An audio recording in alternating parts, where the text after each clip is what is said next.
ያልተወራለት የአሾ ስፒድ ታሪክ። የአሾ ስፒድ ያን ላይ ያለውን ስኬት ስናስብ ከዓመታት በፊት የነበረውን ታሪክ ወደ ኋላ ተጉዘን እናያለን።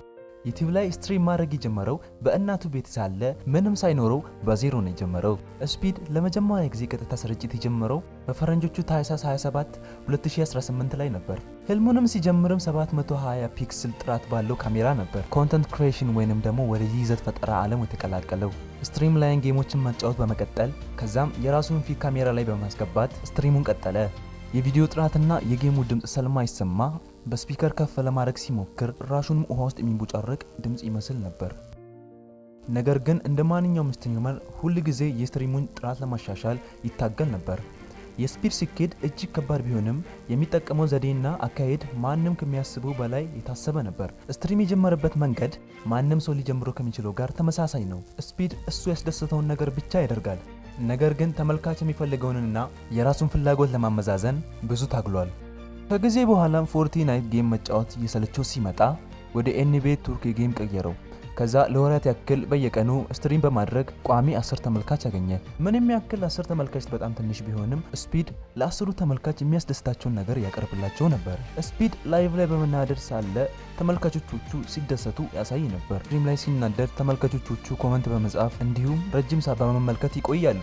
በሂደትም ከስትሪም በተጨማሪ እሱ ሲናደድ የሚያሳይ ሁኔታ በማቀናበር በቪዲዮ መልቀቅ ጀመረ። ከዚያም የውድድር ይዘት ያላቸው ጌሞችን ተቃራኒ ጋር በመሆን በመጫወት በጌሙ ተቃራኒ ከሆኑ ጋር መጫወት ጀመረ።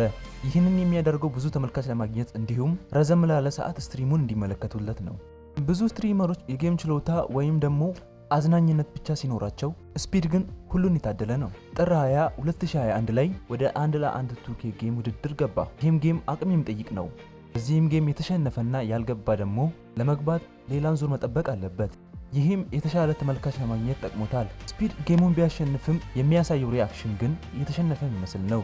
ስፒድ ኤንቢኤ ቱርክ ስትሪመር መሆን አያስፈልግም ነበር። ነገር ግን ቪዲዮ እየሰራ የሚለቅበትን መንገድ ለማሳካት ያንን መንገድ ተጠቀመ። ስትሪም ላይ የሚጠየቁን ጥያቄዎችን አንድ በአንድ ስለሚመልስላቸው የትም ሳይሄዱ ለረጅም ሰዓት ተመልካቾቹ እንዲከታተሉት ያደርጋል። ስፒድ 400,000 ሰብስክራይበር ላይ ቢደርስም ያው እኔ ደግሞ 3 ሰብስክራይበር አለኝ።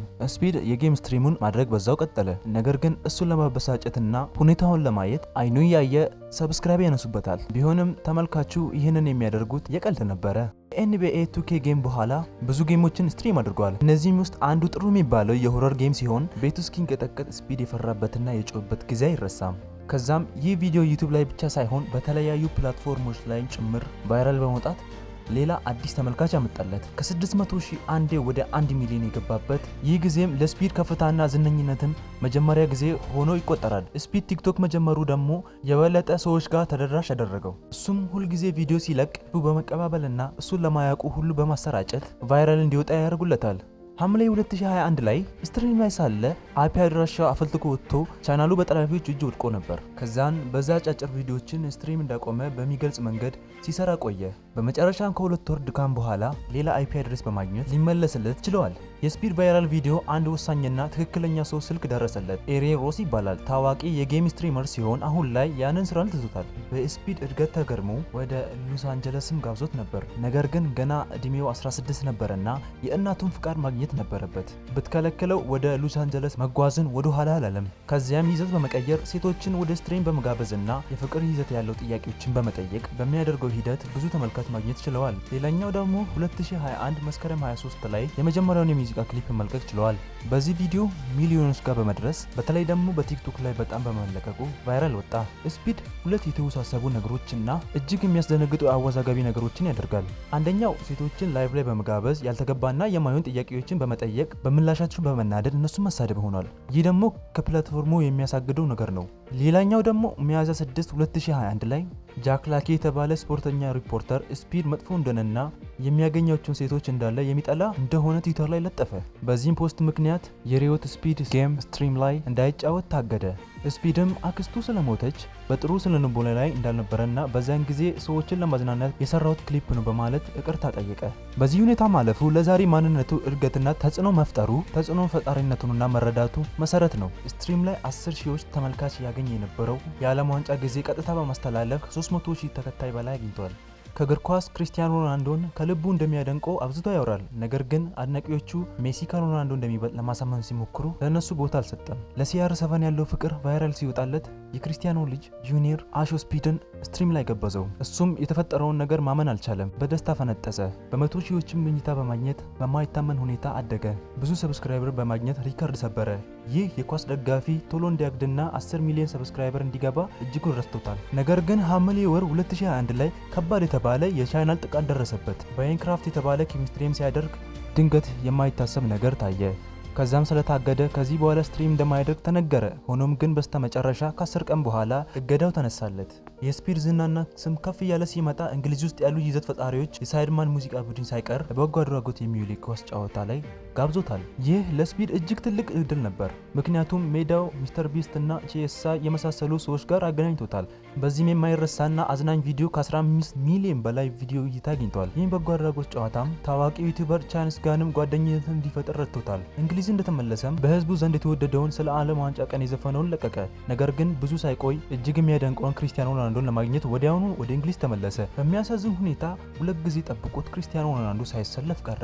ነገር ግን እንግሊዝን ከመልቀቁ በፊት አንድ ጨዋታ ጠብቆ የድሉ መሞከር ፈለገ። በሚገርም ሁኔታ ክሪስቲያኖ ሮናልዶ ጋር ፊት ለፊት ሄዶ ተጨባበጡ፣ አወራው። ነገር ግን ክፉ ድል ሆኖ በክሪፕቶ ከረንሲ የተዘጋጀ ፌክ ሮናልዶ ነበረ።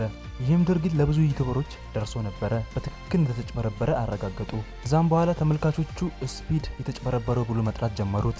በ2022 የዓለም ዋንጫ ጊዜ ቀጥታ ስርጭት ከፍቶ እያሳያቸውም ነበር። የሄደበት ምክንያት ደግሞ የሚወደው ሲአር7 ተጫውቶ ዋንጫውን በልቶ ከሜሲ በላይ ሲሆን ለማየት ነው። የመጀመሪያው ስትሪም ያደረገው የሲአር7 ሀገር ፖርቹጋል ከስዊዘርላንድ ጋር ባደረገችው ጨዋታ ነበር። ነገር ግን አሁንም ሲአር7 ማግኘት አልቻለም። በቋሚነት አልተሰለፈም ነበር። 73ኛው ደቂቃ ሲደርስ የስፒድ ህልም እውን ሆነ። ተቀይሮ ሲገባ በአካል አየው። ቀጣይ ጨዋታ ላይ ሮናልዶ ቋሚ ሆኖ ጀመረለት። እሱም ሌላ ስትሪም አስተላለፈ። ነገር ግን በሚያሳዝን ሁኔታ የሮናልዶዋ ፖርቹጋል ከጨዋታው ተሰናበተች። ከዛም በስትሪም የሚከታተሉ የሮናልዶ አድናቆች ከስትሪም ለቆ በኳታር ወጡ። ስፒድ ግን ሜሲ ዋንጫውን እንዳይበላ በመፈለጉ ኳታር መቆየትን ፈለገ። በመጨረሻም የፍጻሜ ጨዋታ ላይ አርጀንቲና ከፈረንሳይ በሚያደርጉት ጨዋታ ላይ ስትሪም ላይ ከ300,000 እይታዎችን በላይ ያገኘ። ጨዋታ ላይ የሜሲዋም ሀገር አርጀንቲና ስትመራ የሮናልዶዋን ሀገር ማሊያ በመልበስ ከዛም ፈረንሳይ ጎል ሲያስቆጥር ደግሞ የፈረንሳይን ማሊያ በመልበስ ስትሪም ያደርግ ነበር። ነገር ግን በስተመጨረሻ የሜሲዋ ሀገር አርጀንቲና ዋንጫውን ስትበላ የፈረንስን ማሊያ በማውለቅ የአርጀንቲናን ለበሰ። ይህም ከ2 ዓመት በፊት ስትሪም ጌም ላይ ከ5 እስከ 10 የሚያገኘው ስፒድ ከ300,000 በላይ እይታዎችን የሚያገኝ ልጅ ሆኗል። የዛሬ ቪዲዮአችን ይሄንን ይመስል ነበረ። እስከ ሳምንት መልካም ሳምንት እያልኩኝ ሰብስክራይብ እና ላይክ በማድረግ ቤተሰብ እንዲሆኑ አበረታታችኋለሁ። ሰላም ቆዩልኝ።